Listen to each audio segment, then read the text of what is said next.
네, 오늘 하나님께서 저와 여러분들에게 주시는 말씀 사도행전 13장 1절에서 3절 말씀이죠. 네, 교회가 화목하면 권위도 서고 사람도 교회도 건강해집니다. 이런 제목인데 말씀 증거될 때 우리 하나님의 은혜가 이곳에 풍성하게 임하기를 원합니다. 자, 한 주간 편안하셨죠? 자, 오늘이 4월 첫 주일입니다. 이제 본격적으로 꽃피는 계절이 돌아왔는데 산수유는 이미 지난 주간에 핀 것 같았고, 어제 제가 서울을 올라가다 보니까 주변에 강변 주변에 개나리꽃들이 막 피어서 피어나기 시작했어요. 참 이쁘더라고요. 그걸 보면서 내가 이런 봄날을, 꽃피는 봄날을 얼마나 볼 수 있을까, 이런 생각을 해봤습니다. 앞으로 20번 정도 볼 수 있을까. 우리 신권사님 같다면 서른 한 6번, 7번 정도는 볼 수 있을 것 같은데, 글쎄요, 그렇게 안 되겠죠. 여러분들은 얼마나 볼 수 있을 것 같아요?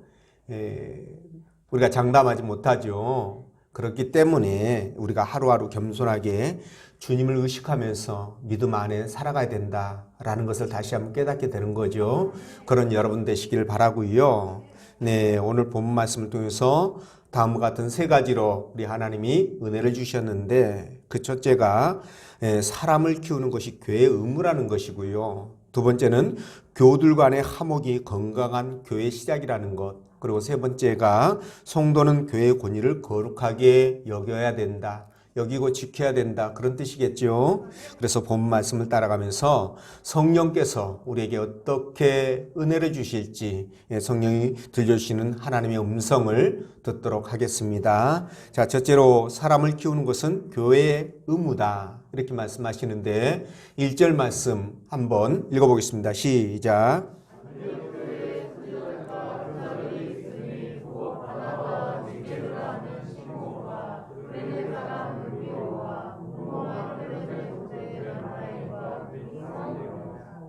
아멘. 자, 예루살렘을 벗어난 복음이 이제 성령의 역사하심으로 그것이 점차 각 지역에 전파되게 되죠. 그래서 이방 지역인 이 안디옥에 최초로 이방인들이 세워진 교회가 설립되게 됩니다. 그래서 마침내 땅끝까지 복음을 전하라는 주님의 말씀이 이제 성취되면서 이방 선교가 본격화되기 시작하죠. 자, 안디옥 교회는요, 이방 선교의 전초 기지로서의 역할을 했던 곳인데, 자, 하나님께서 이 안디옥 교회를 이방 선교의 전초 기지로 삼으신 그럴 만한 이유가 있었습니다. 그게 뭐냐면 안디옥 교회는요, 이방인들이 주축이 된 교회지 않습니까? 그렇기 때문에 이 교회 안에는 유대인들만이 가지고 있었던 편견이 있잖아요. 선민사상이라든가 율법에 대한 강한 집착이라든가 이런 것들이 없어가지고 이방인들에게 접근해서 복음을 전하기가 참 좋았습니다. 뿐만 아니라 이 안디옥은요, 로마 제국 내에 그 도시들 중에서 로마가 제일 컸고, 그 다음에 애굽에 있는 알렉산드리아, 그리고 세 번째가 바로 이 안디옥이라는 곳인데요. 이 세 번째로 큰 이 안디옥은 동양과 서양이 서로 연결되는 그런 요충지예요. 그리고 거기에 이제 아프리카, 또 아시아, 유럽, 이런 세계 대륙이 이제 교차하는 그런 부분이다 보니까 굉장히 군사적으로 요충지죠. 그래서 거기에 많은 사람들, 그리고 돈, 물자, 이런 것들이 모이는 곳입니다. 그래서 자연스럽게 이방인들에게 복음을 전하기에는 아주 최적의 장소였다는 것이죠. 자, 이런 이유로 안디옥 교회는 이방 선교에 열심을 내가지고 교회가 급성장하게 됩니다. 그래서 모 교회였던 예루살렘 교회를 능가하는 교회로 성장해서 예루살렘이 기근으로 고통을 당할 때 그들을 어떻게 했습니까? 구제하고 또 전도하고 또 양육하고 이런 일에 열심을 했던 것뿐만 아니라 사랑과 헌신으로 형제들을 세우는 그런 아주 모범적인 교회로 성장을 해 가게 되죠. 자, 안디옥 교회는 이제 바나바와 바울을 선교사로 픽업을 하죠. 그렇게 해서 드디어 이제 두 사람이 때가 되매 이방 선교사로 파송을 받게 되는데요. 자, 오늘 본문 우리가 읽었던 1절 말씀 보면 여기에 사도 바울과 바나바가 포함된 5명의 선지자들과 교사로 불려지는 이 지도자의 이름이 나옵니다. 근데 이 명단들 중에 우리가 주목할 만한 사람 3사람이 있죠. 그게 누구냐면 바로 시몬과 누기오 그리고 마나엠입니다. 자, 이들은 바나바가 다소에 있던 사울, 다소에서 자기 고향에서 머물고 있던 사도 바울, 이 사람을 데리러 갈 때만 해도 지도자로 등장하지 않았었어요. 그런데 오늘 본문에서는 이들이 바나바와 사울과 함께, 그러니까 사도 바울과 함께 동등하게 안디옥 교회의 지도자로 소개되고 있다는 것입니다. 자, 여러분, 이들이 바나바와 사도 바울의 버금가는 그런 지도자로 세워졌다는 것, 이 부분을 통해서 우리가 무엇을 알 수 있느냐? 안디옥 교회는 정말 건강하고 아름답게 세워져가는 교회구나. 이걸 느낄 수가 있습니다. 자, 그래서 결론부터 말씀드리면 안디옥 교회는 사람을 키우는 교회였다라는 것을 우리가 알 수 있는데, 여러분, 사도 바울이 어떤 사람입니까? 예루살렘에서 정말 성도들을 핍박해서 그의 그 악명이 온 천지에 자자했던 그런 포갑자였었어요. 그런데 그가 그의 고향 다소에서 머물고 있을 때 그를 찾아갔던 사람이 바로 안디옥 교회에서 심무하고 있던 바나바였었어요. 그래서 바나바가 그를 데려다가 안디옥 교회 지도자로 세우거든요. 그리고 오늘 이 본문에서도 우리가 보았듯이 이 새로운 3사람의 지도자를 볼 때 안디옥 교회가 정말 인재를 아끼고 그 인재를 양성하는데 정말 열심히 하는 그런 교회구나. 이런 것들을 우리가 알 수 있다는 것이죠. 여러분들도 알고 있다시피 인재를 발굴하고 그걸 키워내는 것이 정말 쉬운 일이 아닙니다. 그래서 이 인재를 발굴하고 양성하는 것, 이게 만만치가 않기 때문에 여러분 기업들도요, 사원을 뽑잖아요. 새로운 사원을 뽑으면 오랜 시간 훈련 어떤 과정들을 통해서 업무에 투입을 시키는 것을 보게 되는데, 교회도 마찬가지입니다. 새로운 사람이 와서 일을 하려고 하면 전폭적으로 지원을 해야 되겠죠. 근데 유감스럽게도 교회 내에서도요, 기존의 그 사람들이 견제와 그리고 시기 질투 이런 것들 때문에 실패하는 경우가 왕왕 있거든요. 또 기존 식구 중에서도요, 누가 그냥 은혜 받고 열심히 이렇게 잘하고 막 그러면 그것도 이렇게 견제하고 시기 질투하고 이렇게 하는 경우 많잖아요. 그러니까 그런 부분들을 보면 저분처럼 나도 저렇게 해야 되겠다, 어떤 도전 의식을 본받아야 되겠다는 그런 다짐을 해야 되는데 그게 아니에요. 그러니까 시기 질투하고 서로에게 상처를 주고받고 그러다 보니까 교회 화목이 깨지고 침체가 되고 이런 경우들이 많죠. 이런 상황 속에서는 아무리 재주가 있다 할지라도 그 사람이 뭡니까? 하나님 나라의 귀한 일꾼으로 성장되어지기는 참 어렵다. 이런 말씀을 제가 여러분들에게 드리는 겁니다. 자, 우리 교회는요, 식구가 그렇게 많지 않다 보니까 서로 경쟁하는 구도가 아니어서 그래서 그런지 모르지만 그런 일이 없습니다. 근데 이게 좋은 일인지 나쁜 일인지 분간을 못 하겠더라고요.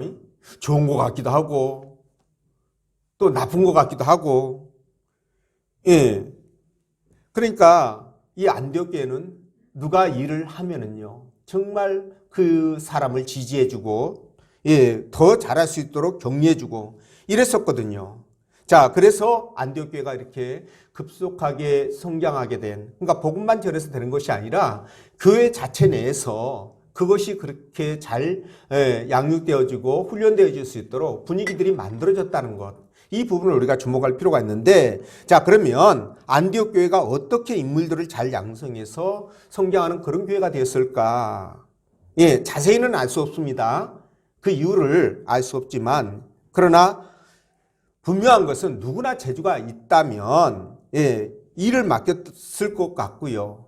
그 과정에서 숨어있는 인재들, 그 인재들이 발굴되어지고 그런 과정 속에 선순환의 구조가 만들어졌겠죠. 그래서 교회가 화목해지고 그리고 건강한 교회가 되다 보니까 그래서 자연스럽게 시몬이라든가 루기오라든가 마나임 같은 이런 사람들이 이제 지도자로 부상을 하게 됐을 것이다 라고 추측을 하는 겁니다.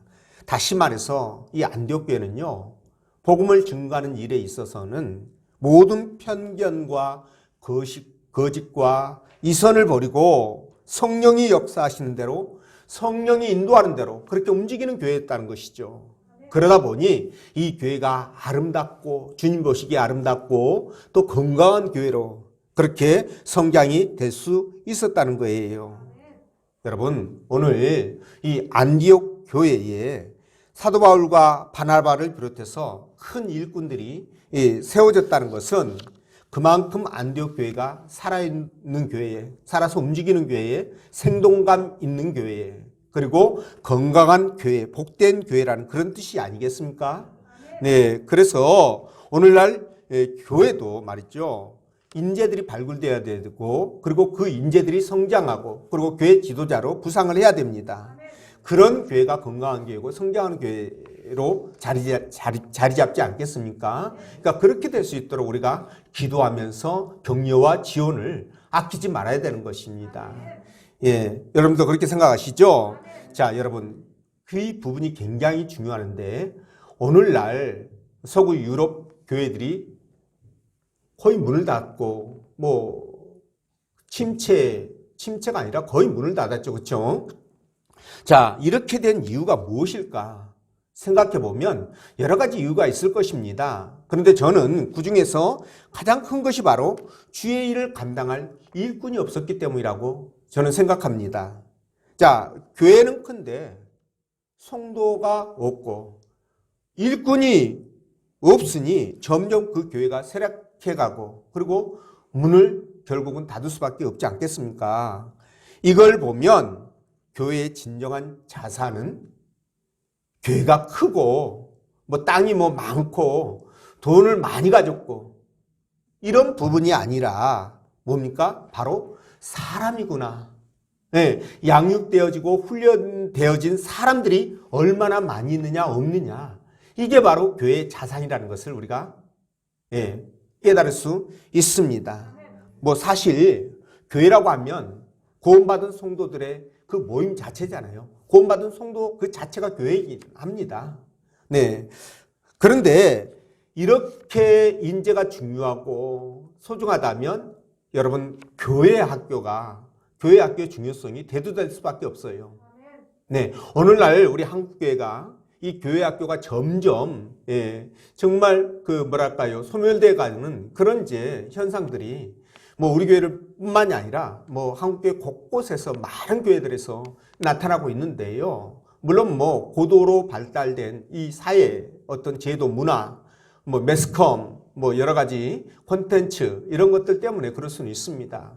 교회로 아이들의 시선을, 사람들의 시선을 끌어와야 되는데 그럴 만한 것들이 교회에서 그들의 욕구를 충족해주고 그들을 교회 안으로 데려올 수 있는 그런 콘텐츠가 없기 때문에 그럴 수 있다.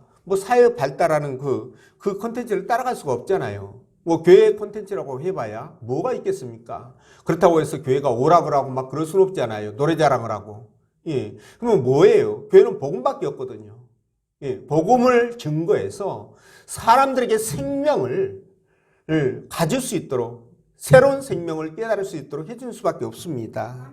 그래서 이렇게 하려면 어떻게 해야 됩니까? 일꾼들이 있어야 되고, 마음이 하나가 돼야 되고, 화목해야 되고, 그런 부분들이 있어야 된다는 거예요. 네. 그래서 이런 것들을 하기 위해서 또 다음 세대들을 양육해야 되고, 생산해내야 됩니다. 여기에 이제 우리의 정말 중요한 과제가 주어졌다라고 생각을 하는데, 이게 안 되면 교회 존재 자체가 이제 갈수록 심각한 위협이 될 수밖에 없어요. 지금은 당장은 그게 나타나지 않는다 할지라도 상당히 심각한 문제로 대두될 수밖에 없다는 겁니다. 자, 그래서 우리도 교회 학교에 관심을 갖고 여러분들이 기도하면서 지원을 아끼지 말아야 되겠다라는 것인데, 여러분 안디옥 교회처럼 인재가 많은 교회가 진정한 교회고 진정으로 부유한 교회가 되지 않겠습니까? 그래서 그곳에 미래가 있고 희망이 있고 축복이 있는 것처럼 우리도 정말 교회학교가 성장하고 활성화될 수 있도록 더욱 기도해서 그런 교회로, 안디옥 교회와 같은 그런 교회로 만들어가길 원합니다. 그런 여러분 되시길 바라고요. 두 번째, 교우들 간의 화목이 건강한 교회 시작이다 라고 말씀하시는데 1절이죠. 자, 1절에 안디옥 교회 지도자들이 소개되어 있습니다. 근데 이들을 볼 때 안디옥 교회는 예루살렘 교회와 다른 그야말로 다양한 사람들이 모여서 교회를 구성하고 있다는 것을 알 수가 있습니다. 자, 먼저 이 사람들의 어떤 출신 배경이나 뭐 인종 이런 것들 자체가 구분이 없었어요. 그래서 이런 것을 보면서 안디옥 교회는 다양한 인종들로 사람들로 구성되어 있구나. 이것이 이제 분명해지는데 여기 나오는 이제 시몬 있잖아요. 이 사람이 뭘로 불렸다고 그랬습니까? 니게르로 불렸는데요. 이 니게르란 말은 라틴어로 블랙이란 뜻이에요. 그러니까 아프리카 흑인을 지칭할 때 쓴 니게르 있잖아요. 니그로가 있는데 이 니그로라는 단어가 바로 이 니게르에서 유래된 것입니다. 예, 이런 것을 볼 때 이 시몬은 흑인이었구나 이걸 알 수 있잖아요. 네, 근데 이 사람이 리비아에 있는 구레네 출신일 가능성도 있고 또 이 사람이 예수님이 십자가를 지고 골고다를 올라가실 때 바로 억지로 예수님의 십자가를 대신 지고 갔던 사람일 수도 있습니다. 만약 후자라고 한다면 그가 정말 억지로 졌던 그 십자가 때문에 결국 주님을 만나게 되었고요. 이렇게 안디옥 교회의 큰 지도자로 성장했다는 것을 알 수가 있잖아요. 자, 이런 이제 인적 구성이 있었고요. 또 하나 루기오라는 사람이잖아요. 구레네 사람. 예, 이 사람은 예루살렘 교회에 있다가 예루살렘의 핍박의 강풍이 몰아칠 때 그걸 피해서 이 안디옥으로 와가지고 함께 복음을 전했던 사람으로 추정이 됩니다. 또 마나엠이라는 사람 있잖아요. 이거는 헤롯의 젖동생이라고 그러는데 헤롯 안티바스라는 사람 여러분 이름 들어보셨죠? 이 사람과 함께 젖을 먹던 그런 형제였었습니다. 젖동생이라고 표현이 되고 있죠. 그러니까 같은 젖을 먹었던 헤롯 안티바스는 세례 요한을 죽이는 하나님의 대적자가 되었잖아요. 근데 여기 또 한 사람은 뭐가 되었습니까? 복음을 전하는 위대한 전도자가 되었으니까 이들이 시작할 때는 똑같이 시작했어요. 근데 그 끝은 너무나 다르다. 그걸 우리가 알 수 있습니다. 그래서 여러분들은 끝이 항상 좋은 그런 여러분 되시길 바랍니다. 예. 자, 이렇게 안디옥 교회는 다양한 인물들로 이렇게 구성이 되어 있어요. 예. 그런데 그럼에도 불구하고 미움, 다툼, 시기 질투라든가 반목이라든가 이런 것이 교회에 없었다는 거예요. 얼마나 좋은 교회입니까? 그들은 오직 복음을 전하는 것과 교회와 형제들을 섬기는 일에 진짜 출신 배경이나 계층이나 인종이나 이런 것들을 초월해가지고 하나가 되었다는 거예요. 자, 이 모습 주님이 보시면서 얼마나 기뻐하셨을까? 얼마나 아름답게 보셨을까? 이런 생각을 해보거든요. 예, 그렇습니다. 안디옥 교회는 이렇게 다양한 인종들이 모여 있으면서도 온전한 화합을 이루었던 참으로 건강한 교회, 참으로 하나님이 보시기에 아름다운 교회였다는 것이죠. 예, 그래서 이 안디옥 교회는요, 유대인들도 있었을 거예요, 분명. 그리고 이방인들도 있었고, 자유자도 있었고, 종들도 있었고요. 진짜 학식이 높았던 헬라인 같은 사람들, 또 학식이 없는 그런 무지한 사람들도 분명히 있었을 것입니다. 남녀노소, 빈부귀천, 지익오화를 막론하고 이렇게 함께 어우러져서 한 덩어리가 되어서 복음을 증거하고 인재들을 양성하고 훈련하고 이런 교회 말입니다. 이런 교회는 진짜 이런 교회가 교회 모범이라고 하지 않겠습니까? 네, 그래서 누구라도 예수 그리스도를 구세주로 믿는다면 누구라도 정말 와서 신앙 훈련을 받고 능력을 갖추면 또 교회 지도자가 되고 이런 교회가 아름다운 교회, 건강한 교회다. 그래서 우리가 이런 교회를 만들어가자는 것입니다. 그래서 교회는요 절대로 차별이 있어서는 안 됩니다. 어떤 재산이 많다고 해서 권력이 있다고 해서 또 멋있다고 해서 힘이 있다고 해서 여러분 절대로 그렇지 못한 사람들에 대한 차별이나 무시나 이런 것이 있어서는 절대 안 되는 것. 그리고 또 형제들 중에 잘 되고 막 그러면 격려하고 더 잘할 수 있도록 도와주고 이래야 되는데 말씀드린 것처럼 그런 반목이나 시기 질투가 있어서도 절대로 안 된다는 거, 이 말씀을 드립니다. 그래야 지도자가 나오지 않겠습니까? 그럴 때 진정한 교회다. 진정 하나님이 함께하는 그런 교회다. 이렇게 말씀을 드릴 수가 있어요. 여러분 이럴 때 말이죠. 교회에 머물고 싶은 생각이 들지 않겠습니까? 그렇죠? 그러니까 여러분들이 의식적으로라도요. 이렇게 교회에 머물려고 하는 그런 마음을 가지시고 형제들과 함께 마음을 맞춰가려고 하는 그런 마음을 가지셔야 됩니다. 그렇지 않고 자꾸만 여러분 세상으로 돌게 되면은요. 교회 중심이 아니라 세상 중심이 되어버리면 여러분 굉장히 신앙에 문제가 생깁니다. 그러니까 유대인들처럼 결국은 빈 껍데기만 남게 될 거예요. 우리가 이제 교회표로 이제 전반기에 걸어놨던 것이 뭡니까? 하나님 중심, 말씀 중심, 교회 중심 이렇게 되어 있죠. 네, 이 부분이 이루어져야 됩니다. 그럴 때 여러분 형제들과 화목할 수 있고요. 그리고 건강한 교회를 만들어갈 수 있습니다. 그래서 이 일을 위해서 우리가 서로 마음을 열고 서로 존중하고 형제들을 사랑하고 섬기자는 거죠. 네, 그래서 누구나 차별되어지거나 무시되어져서도 안 되고요. 그냥 사랑하고 존중하고 양보하면서 섬길 수 있기를 바랍니다. 이럴 때 교회는 든든한 반석 위에 세워지는 거예요. 그래서 어떤 풍랑이 와도 그것을 극복하고 이길 수 있는 힘을 갖게 됩니다. 네, 그런 여러분들, 그런 교회를 만들어가는 여러분 되시기를 주의 이름으로 간절히 축원합니다. 그리고 세 번째, 성도는 교회의 권위를 거룩하게 여겨야 된다라는 말씀인데 우리 3절 함께 읽겠습니다. 자, 시작.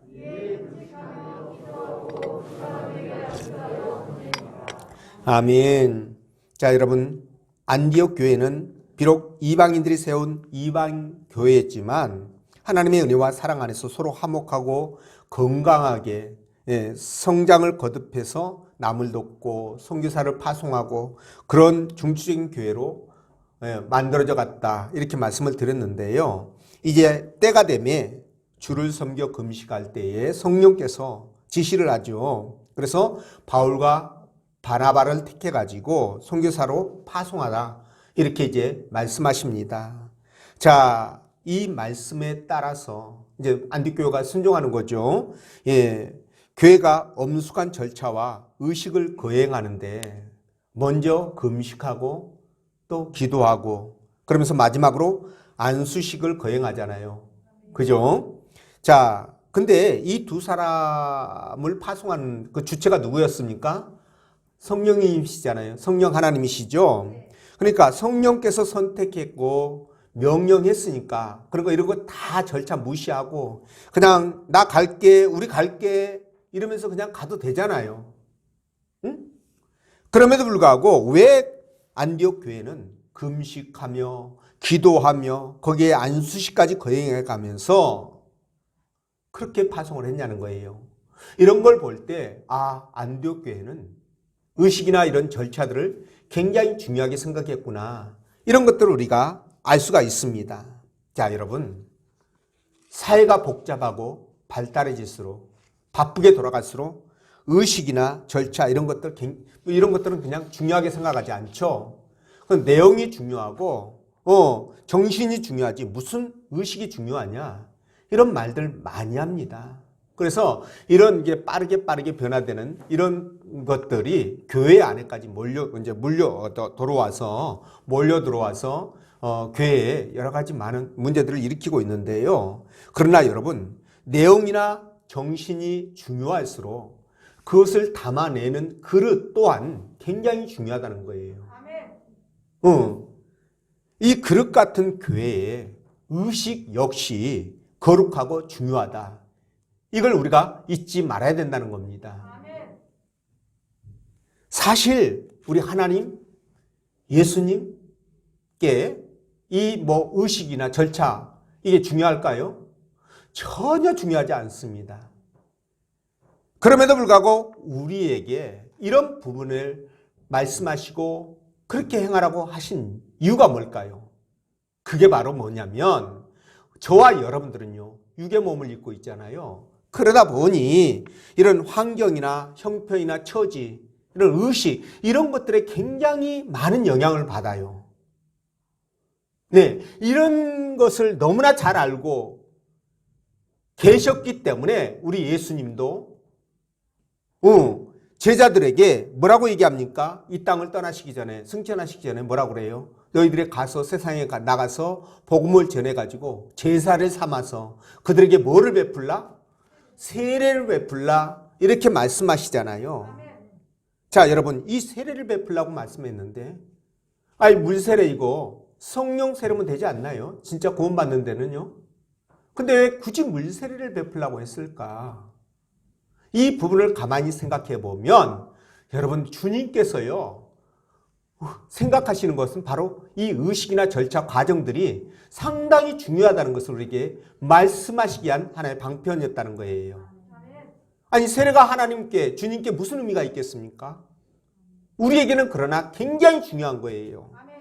여러분, 이 세례를 통해서 주님과 연합된다라는 의미를 갖고요, 세례를 받으면서 물속에 들어갈 때 우리가 죄와 함께 죽었고 다시 일으킴을 받을 때 주님과 함께 부활하는 것을 상징하거든요. 사망과 죽음이에요, 그게요. 아니, 사망과 죽음 같은 말이죠. 사망과 부활이에요, 여러분. 자, 그런데 이렇게 사망과 죽음을 통해서, 그런 의식을 통해서 주님이 원하는 건 뭘까요? 저와 여러분들이 견고한 신앙 위에 세워지는 것을 원하셨을 거라는 겁니다. 흔들리지 않는 믿음, 강건한 믿음을 갖기를 원하셨다는 거예요.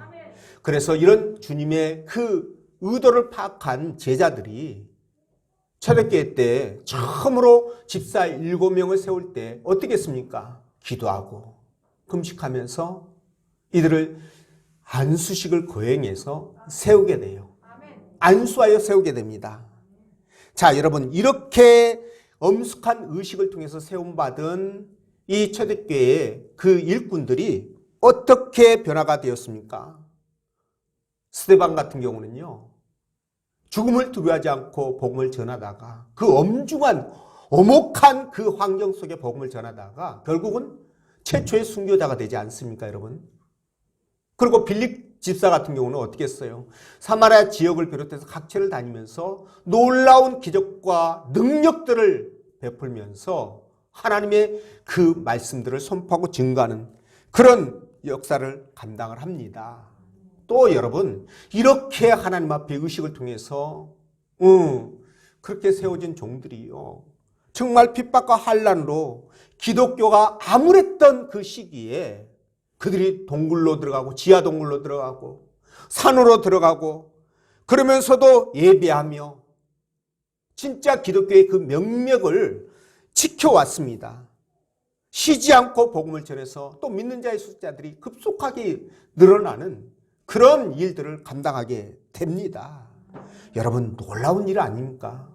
자, 그렇다고 본다면 물론 여러 가지 복합적인 요소가 있지만 그중에 중요한 것이 바로 이렇게 교회 의식이 아무것도 아닌 것 같아도, 여러분, 아무것도 아닌 것 같아도 놀라운 능력과 권위를 갖고 있다는 것을 우리가 알아야 된다는 거예요. 근데 이제 이건 여담적으로 말씀을 드리는데요, 기독교사에 그 논쟁이 하나 있었는데 그게 뭐냐면, 세례의 효과는 세례 주는 사람 있잖아요. 이 세례 주는 사람의 어떤 신앙이나 덕행, 인품 이런 것들에 근거해서 준다는 인효론이라는 그런 그 주장이 있었고요. 아니다. 어거스틴 같은 분들이 주장했던 내용인데 세례는 집례자가 베푸는 것이 아니기 때문에 성삼위일체 하나님의 이름으로 베푼다고 한다면 그 사람이 누구든 간에 그 세례는 유효하다라는 사요론이 있었어요. 그런데 이 두 가지 논쟁 중에서 결국 사요론이 이제 이기게 되는데요. 이게 왜 나왔냐면 여러분 기독교 2000년 역사상인 굉장히 많은 핍박들을 받았잖아요. 그때 이제 배교자들이 많이 생겨나게 됩니다. 배교자가. 근데 이 가운데는 주의종들도 있었다는 거예요, 많이. 근데 그분에게 세례를 받은 사람들은 그러면 이 세례가 유효하냐 무효하냐 이런 논쟁이 벌어진 거예요, 이게요. 그래서 이게 인효론, 사요론에 이제 시초가 되는데 결국은 그렇게 했다 할지라도 배교를 했다 할지라도 받은 세례는 유효하다. 왜냐하면 사람이 베푸는 것이 아니라 성삼위일체 하나님의 이름으로 베풀었다면 그것 자체에 하나님의 능력과 권위가 함께했기 때문에 유효하다는 거죠. 자, 그래서 뭐예요? 이게 말하는 것은 뭡니까? 교회에서 집행하는 어떤 의식, 절차, 세례를 비롯해서 이런 것들은 하나님이 함께하기 때문에 바로 효력이 있고 능력이 있다라는 거예요. 그래서 여러분들에게 말씀을 드리는데 여러분 진짜 교회 내에서 베푸는 이 세례 굉장히 중요한데 이 세례가요 요즘은 너무 너무 의미 없이 막 베풀어지는 느낌이 있어요. 교회 나와서 한 6개월 정도만 되면 내가 예수를 만났는지 안 만났는지 아무 상관없습니다. 그냥 세례 받을래요? 그러면 받을게요. 그러면 그냥 주는 거예요. 분별이 없는 거죠. 그렇죠? 이 내용을 알면 의미를 알면은 그렇게는 못하는 건데요. 내가 내 신앙으로 주님을 고백해야 돼요. 그러고 나서 내가 받고 싶어서 받아야 되거든요. 근데 받을까 말까 그러다 그냥 체면 때문에 그냥 받자. 체면 때문에도 주고 이런 일들은 없어야 되는데 좀 아쉬운 부분입니다. 그래서 교회는요. 정해진 절차에 따라서 엄숙하게 거행되는 이 의식은 사람이 하는 것이 아니라 의식 자체가 하나님께서 하시는 것이기 때문에 거룩하고 권위가 있다. 그래서 여러분들이 드리는 이 예배 자체도요. 보통의 의미가 있는 게 아닙니다. 여러분들이 생각하는 그 이상으로 큰 의미가 있어요. 그리고 교회에서 집례하는 세례식, 성찬식, 또 무슨 인직식 이런 것들이 있잖아요. 이런 것들도 여러분 우리가 진짜 잘 참석을 해야 됩니다. 그리고 이런 것들에 대한 권위를 인정하고 받아들이셔야 돼요. 이게 하나님의 은혜입니다. 이런 의식들을 여러분들이 소홀히 여기지 마시고요. 우리가 드린 이 예배도 진짜 예배 가운데 하나님이 역사하시고 함께 하신다는 것 여러분들이 느끼셔야 돼요. 예배를 통해서 이것들이 느껴져야 되고 내 가슴으로 주님을 만나는 시간들이 돼야 되거든요. 그리고 내가 온전히 드려지는 시간이 돼야 되거든요. 그럴 때 여러분 하나님과의 놀라운 교제와 교감이 이루어지게 되고 하나님의 은혜를 맛보게 되는 겁니다. 그래서 우리가 이 땅을 신앙인으로 예수 그리스도를 믿는 신앙인으로 살아갈 수 있는 힘과 용기를 갖게 되거든요. 여러분 세상에 나가서 아무리 여러분들이 발버둥 쳐도요. 주를 떠나게 되면 그 순간부터 여러분들은 영혼이 암울한 상태로 들어가는 거예요. 내가 잘 되는 것 같아도요. 그 끝이 아름답지 못할 경우가 너무 많다는 겁니다. 구원받고 택함받은 백성은 주님을 떠나는 순간 주님을 잃어버리게 되면요. 세상을 잃어버리는 거예요. 아무리 많은 것을 가진다 할지라도 그것이 의미가 없게 되는 겁니다. 그래서 여러분 예수 그리스도로 말미암아 구원받은 백성은 주님과 함께 살아야 돼요. 주님과 함께 해야 주님과의 관계가 원만해야 세상과의 관계도 원만해지게 되는 것이고 그리고 복도 들어오는 겁니다. 여러분 신앙 무너지고 망가지면 만사가 안 돼요. 힘듭니다. 내 마음이 안정을 찾지 못해요. 불안전해져요. 왜? 하나님을 만나고 찾아야 되는데 내 영혼은 하나님을 찾고 부르짖는데 내가 통제하고 억제해서 그냥 차단하는 거죠. 그러니까 불안해지는 거예요. 마음이. 그래서 힘들어지는 거거든요. 그러니까 절대적으로 주님 앞에 관계를 회복하고 그 관계 안에 살아가셔라. 그게 바로 내가 잘 되는 길의 첫 출발점이다라는 겁니다. 그래서 여러분들이 이런 하나님의 능력과 권위를 믿고 인정하면서 또 하나님이 임해 주신 그 권위 앞에 여러분들이 순종하면서 절차와 의식을 중요하게 생각하고 모든 것들을 그 하나님의 은혜 안에서 여러분들이 그 정말 그것들을 이해하시고 그리고 이렇게 믿음으로 살아가시기를 주의 이름으로 축원드립니다. 기도합니다.